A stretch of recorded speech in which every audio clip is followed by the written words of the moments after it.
There's a pile of silverware next to you, and you throw me the one thing that can never kill anything? All right, okay. Welcome to WatchMojo's Cartoon Countdown. And today we're counting down our picks for the top 10 times Rick and Morty committed murder.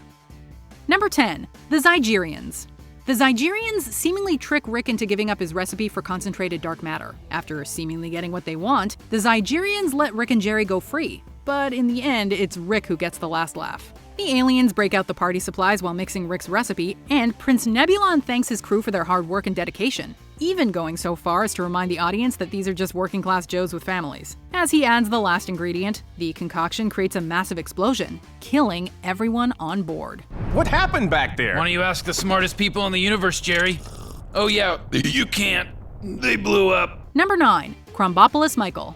Krombopulos Michael's demise is among the most surprising, not to mention hilarious. Part of this is because he seems like such an unstoppable force. This Gromflamite exemplifies the stealthy skills of Ethan Hunt or Solid Snake.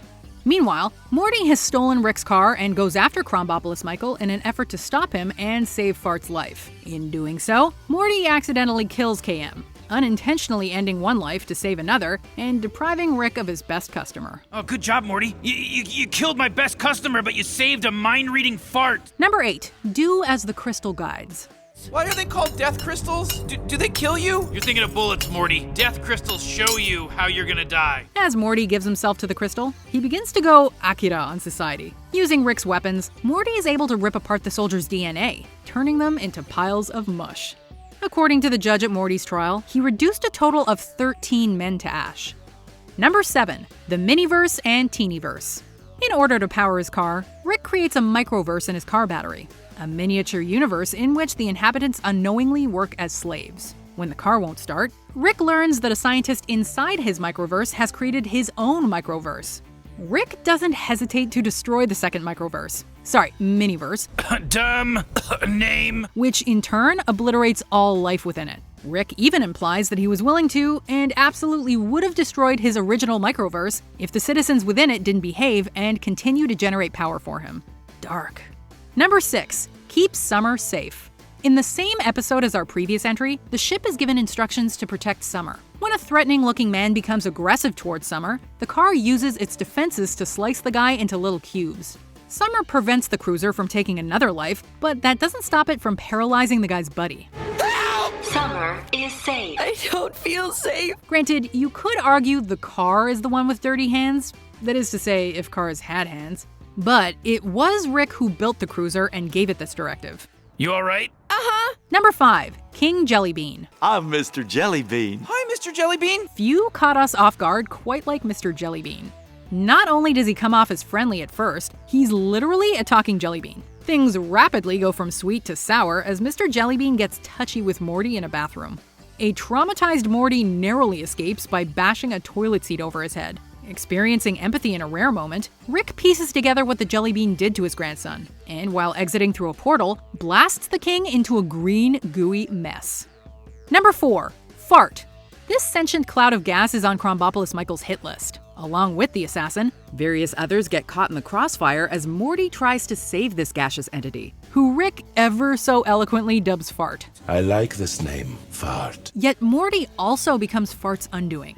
Forming a strong bond with Fart, Morty is shocked to learn that his laid-back friend is plotting to wipe out all carbon-based life in the universe. Tearing up, Morty is given no choice but to blast Fart into oblivion mid-song.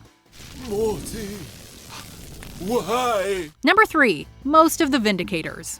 The Vindicators recruit Rick for a dangerous mission. Unfortunately for the Vindicators, they piss off Rick, who proceeds to get blackout drunk and traps the entire team in an elaborate series of saw-like traps. Vance Maximus is the first to go, getting ground up like hamburger meat when he tries to escape. Crocubot meets an equally gruesome fate, getting crushed in another trap. Eventually, the remaining Vindicators turn on each other, with Supernova as the last one standing. In the end, drunk Rick isn't the only one with blood and ants on his hands. Yet, he still acted as a deadly catalyst, bringing out the evil in superheroes. All of these deaths are on your hands. Okay, come on, maybe a couple of them. Number 2. The Embassy Director and Guards. As a pickle, Rick is as deadly as John Wick and John McClane combined. Pickle Rick gets on the wrong side of some Eastern European agents when he accidentally infiltrates their compound. He thus devises a few intricate booby traps, with one agent getting a trophy through the eye, 2 more falling into a pencil pit, and several others getting a taste of Rick's impromptu laser gun. However, the most epic downfall is saved for the agency director. Receiving a lift from Jaguar, Pickle Rick flicks a cigarette from a helicopter, triggering an explosion that smokes the director. Farewell, Solenia. Number 1. The Lighthouse Keeper. Upon arriving on a planet that annually partakes in the Purge, Rick is naturally on board for a little mayhem. By the end of the night, though, it's Morty who ends up showing his dark side. Morty is initially against purging, even befriending a local pacifist who's nice enough to let them use his lighthouse as a beacon. The catch is that Morty has to listen to his tale, a god-awful movie script. Oh, jeez. Sorry. Keep going. When Morty attempts to give him some constructive criticism, the would-be screenwriter flips out and demands they leave his home. Robbed of what little patience he had left, Morty gets into the purge spirit and shoves him down a flight of stairs, resulting in a fatal neck break, and Morty just taunts his corpse. You just purged.